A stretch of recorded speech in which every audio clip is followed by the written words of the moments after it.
ये देखिए पनीर की सब्ज़ी बन के तैयार हुई है। मसाला पनीर बनाई है मैंने, बहुत अच्छे से बन के तैयार हुई है। और इसके साथ आज मेरा कम्बिनेशन बनाया है मैंने दाल के परांठों का, जो कि बच गई थी तो फिर मैंने आटे में गूंद के दाल के परांठे तैयार किए थे। ये देखिए अभी सामने आएंगी, ये देखिए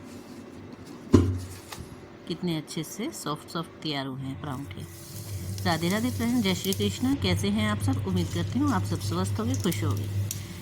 तो ये मैं बना रही हूँ पनीर की सब्ज़ी, आपको मैंने बता ही दिया है पहले। तो देखिए आप सोच रहे होंगे इतनी सारी काली मिर्च और लौंग किस लिए डाली है पनीर की सब्ज़ी के लिए। तो नहीं, ये बना रही थी मैं चावल पीले वाले नमकीन, लेकिन मेरे हस्बैंड बोले मैं तो राजमा लेके आ रहा हूँ, मैं राजमा के साथ चावल खाऊंगा। अब वो लोग तो खा लेते हैं पीले नमकीन चावलों के साथ राजमा, लेकिन हमारे से नहीं खाया जाता भाई। तो फिर मैंने क्या किया, मैंने सोचा ये चावल वो पीले के साथ भी खा लेते हैं, सफ़ेद के साथ भी खा लेते हैं, लेकिन मैं नहीं खा पाती। तो मैंने फिर सफ़ेद चावल बनाने की सोची, और ये जो मसाला तैयार किया है इसको मैंने बना के तैयार करके रख दिया। और फिर आ गई शाम को होने के बाद फिर मैंने क्या किया, यह पनीर, और इसकी बना दी मैंने पनीर की मसाला पनीर वाली सब्ज़ी, जो कि बहुत ही टेस्टी बनी थी। ये देखिए पनीर की सब्ज़ी बनाना कुछ होता है और बन कुछ और जाता है, इसीलिए आपको उसमें लौंग और काली मिर्च बहुत ज़्यादा दिखाई दे रही थी, क्योंकि वो मैंने चावल के हिसाब से डाली थी। खैर हमने फिर दिन में राजमा फिर भी नहीं खाए, क्योंकि जहाँ वो लेने गए थे उनका उस दिन राजमा का डे नहीं था, उनका उस दिन छोले का डे था, और वो मेरे हस्बैंड छोले लेके आए थे। तो हमने छोले चावल एंजॉय किए थे। और रात को मैंने फिर ये पनीर को काट के उस मसाला जो मैंने दिन में तैयार करके रखा था उसमें मिक्स कर दिया, और हमारी तुरंत ही बन के तैयार हो गई मसाला पनीर की चटपटी जायकेदार सब्जी। ये देखिए कितनी अच्छी से, ये आपको लग रहा है कि थोड़ी सी है, वैसे थोड़ी नहीं है, ये हमारे लिए सफिशिएंट थी, और फिर भी बच गई थी। कितनी थोड़ी बनाई थी लेकिन फिर भी बच गई थी। तो ये देखिए आप चाहें तो इसमें थोड़ा सा पानी डाल सकते हैं, लेकिन मैंने नहीं डाला क्योंकि रायता साथ में था, तो मैंने नहीं डाला। देखिए कितनी अच्छे से बन के तैयार हुई है। और फिर दाल के परांठे के लिए मैंने ले ली दाल, जो कि पहले की बची हुई थी, तो वेस्ट किस लिए करनी। तो मैंने दाल को आटे में इस तरह से करके नमक डाल के एक सॉफ्ट डो बना लिया, और इसमें मेज़रमेंट मेरा अंदाजे से ही बिल्कुल परफेक्ट गया। मुझे इसमें एक बूंद भी पानी मिलाने की ज़रूरत नहीं पड़ी।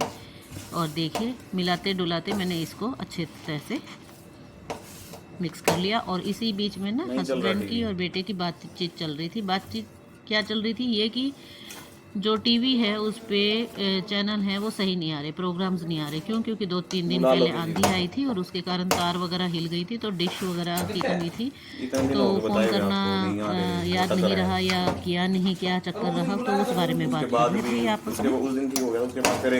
तो प्रोग्राम नहीं आ रहे थे तो परेशान हो रहे थे।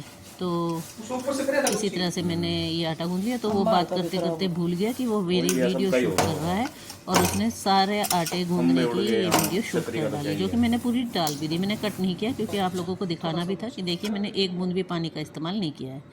आखिर में मैंने थोड़ा सा इसको मॉइस्चराइज़ करने के लिए थोड़ा सा तेल लगाया है। ये देखिए तेल लेके और इसको अच्छी तरह से मसल के मैंने अच्छी तरह से सारी तरफ इसके अंदर तक चला गया है वो तेल, और उससे चिकनाहट आटे के अंदर आ गई, और उससे फिर क्या होगा, परांठे अच्छे बनेंगे। ये देखिए कितना अच्छा डो बन के तैयार हुआ है। और अब हम कर लेंगे अपने परांठों की तैयारी। उसके लिए मैं पहले डो को बराबर हिस्सों में तोड़ के और पेड़ी बना बना के रख लूँगी। जितने भी परांठे मेरे को चाहिए थे उतनी मैंने पेड़ी बना बना के रख ली। डो इतना अच्छा तैयार हुआ है, इसको सेमी सॉफ्ट रखना होता है, बिल्कुल ढीला भी नहीं करना, क्योंकि फिर वो परांठे बिलेंगे नहीं, और इतना टाइट भी नहीं करना कि फिर वो वैसे नहीं बिलेंगे। तो इतना रखना है कि आराम से परांठे बिल जाए हमारे बेलन से। तो ये देखिए कितना सॉफ्ट आटा है, हाथों पे उंगलियों पे आटा लगा हुआ रह रहा है। तो ये इसी तरह का ये आटा गूंदना चाहिए, ताकि परांठे बिल्कुल सॉफ्ट बने, और जो कि बने भी थे। तो मैं अब दिखाऊंगी। अब मैंने क्या किया, लिया एक अपना हथियार, ये थोड़ी सी कड़छी। ये इसलिए लिए क्योंकि गर्मी बहुत है। भाई आप लोगों की गर्मी का क्या हाल है? अब तो रसोई में खड़े होते हुए भी डर लगता है, जैसे ही आते हैं पसीने से तरबतर हो जाते हैं।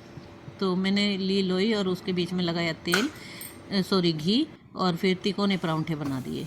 ये देखिए, और इस तरह से एक एक करके मैंने इन सारे परांठों को सेक लिया। ये बड़ी कड़छी इसलिए ली है क्योंकि तवे पे फिर सीधा हाथ नहीं जाता, दूर से ही ये घी लग जाता है और फिर हाथ पे तपत लगने से हम बच जाते हैं। तो मैंने अपने 2 हथियार लिए थे, एक से मैंने घी लगाया था और एक से मैं दबा दबा के सेक रही थी और ये देखिए और उतार के रख रही थी। ये बहुत काम की चीज़ है ये इन दिनों में, अगर आप तवे पे काम कर रहे हैं तो इनसे बहुत आसानी हो जाती है।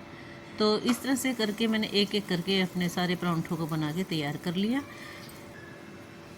ये देखिए, टाइम तो ज़रूर लगता है इन चीज़ों में, लेकिन अगर काम करना है तो करना ही है, चाहे गर्मी हो चाहे सर्दी। सर्दी में तो मज़े आ जाते हैं भाई गैस के आगे काम करने में, लेकिन गर्मियों में परेशानी होती है।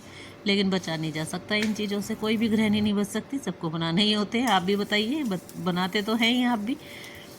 तो इस तरह से देखिए ये हमारे बिल्कुल सॉफ्ट सॉफ्ट परांठे बन के तैयार हो गए हैं। और जिसको जिस चीज़ के साथ चाहिए थे फिर मैंने इसकी प्लेटिंग करके उनको उस चीज़ के साथ दे दिया। लेकिन अपने को तो भाई जब दाल के परांठे होते हैं तो ना तो अपने को रायता चाहिए होता है ना सब्ज़ी चाहिए होती है, अपने को चाहिए होता है या तो दूध या फिर दही। बस सिंपल परांठे दाल के और दही, इस बेस्ट कॉम्बिनेशन है मेरे लिए तो। और अब देखिए मैं प्लेटिंग कर रही हूँ। ये देखिए कितने अच्छे परांठे बन के तैयार हुए। ये देखिए ये अब प्लेटिंग कर रही हूँ, सब्जी रख दी है, रायता रख दिया है और रख दिए हैं दाल के परांठे, क्योंकि बाकी सब तो यही खाएंगे। लेकिन मेरे लिए अल्टीमेट कॉम्बिनेशन है दाल के परांठे और दही। जी हाँ, इसके अलावा मुझे और कुछ चीज़ की ज़रूरत नहीं है, ये मेरे लिए बेस्ट कॉम्बिनेशन है। ये देखिए आपको किस तरह से दाल के परांठे पसंद है, आप अपने व्यूज़ कमेंट बॉक्स में लिख के ज़रूर बताइएगा। मिलते हैं अगले ब्लॉग में, तब तक के लिए राधे राधे।